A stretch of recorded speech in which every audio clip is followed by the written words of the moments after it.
I'm going to talk about my prior knowledge interview. I'm just going to talk a little bit about the background of it and then the findings and evidence that I found and the instructional implications that it will have on my teaching. I'd like to start with saying that the prior knowledge interview was an interview with two very close friends of mine, family friends of mine, their daughters. One was in 6th grade and one's in 9th grade. And I showed them a series of 10 photos and asked them told them to put it in chronological order, and then asked them a series of questions about each photo and about history in general and specific events in history. And then I recorded that and I wrote a paper about it discussing what I found and the implications that it had for me as a teacher. And I will start off by giving a quick definition of what I think prior knowledge is. And I think that it is the student experiences, information, or understanding of a particular topic. So what students know coming into a subject or a topic.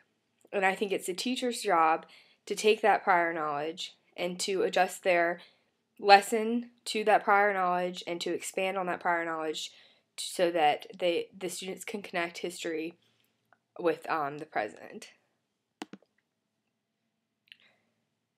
And my first finding that I found was that the first conclusion that I had was that the interviewees, the participants had little concept of time and the passing of time. So they knew what some of the events were, but they had difficulty with putting them kind of in a chronology and determining like how time passes, like what the implication of time passing has on them. So they had trouble connecting that with the present. For example, I don't think they were really asked why a lot, because when I was asked them the questions about what it would be like to live during this time period, they didn't really connect like how different it was in the past to how it is today. And I think that stems from not really being asked why something happens. And I think that it's important to ask why so that students can gather a better concept of time and how time passes and the things that change during the passing of time. The second finding that I found was that the participants didn't have a very strong idea of cause and effect. They didn't understand that something causes an event and then the effects of that event. They didn't quite understand that. For example, they didn't get what caused the Civil War, and then what were some of the major events in the Civil War, and what were some of the effects of the Civil War, both in the past and today. And the last conclusion that I drew was that they didn't understand the difference between events.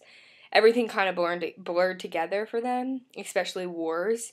For example, when I asked one of the participants 3 of the most historically significant events, she responded with the wars. And she didn't really specify which wars. She knew that wars were important. She had been taught that somewhere along the way, but she didn't really know the difference that separated one war from another war. They were just all important to her because they somehow changed something.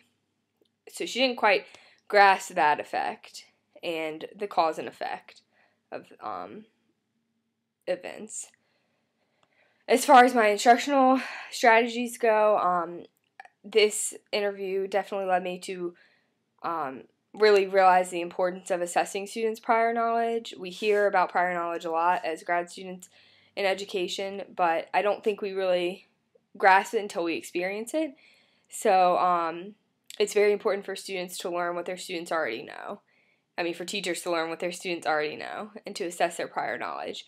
And graphic organizers such as anticipatory guides are a really great way to do this. For example, in total participation techniques, they have a true-false anticipatory guide, and students write down whether they think a statement, there's normally about 5 to 10 statements, is true or false. After the lesson, they write down what they've learned by saying if it's true or false and seeing if their opinion has changed. And this is a great way for teachers to assess what students think they know about a topic. And KWLs are also another great way. What do the students know? What do they want to know? And what did they learn?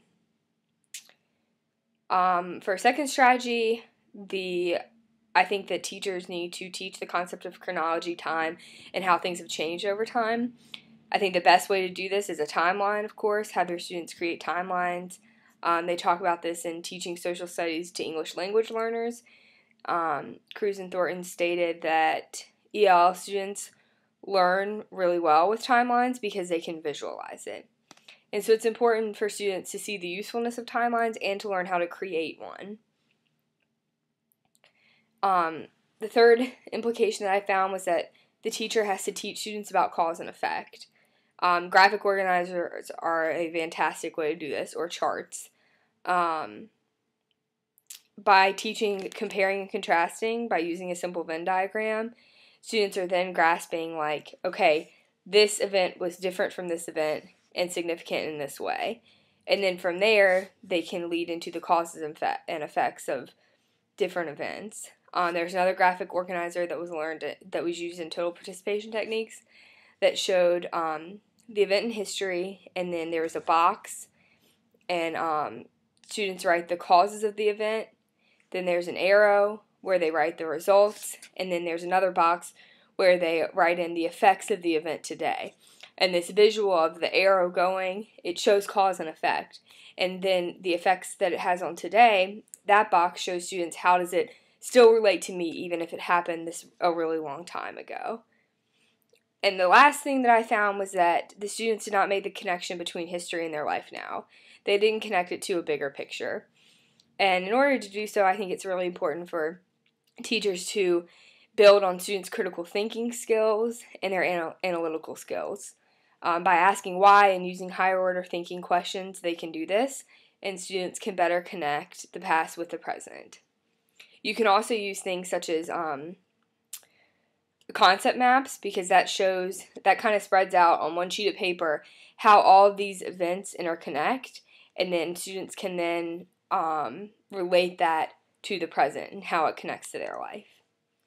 And this was a really great assignment. I really enjoyed doing it. It was interesting to learn about students' prior knowledge and to learn the things that I can do as a teacher to acquire prior knowledge and then build on that and help students.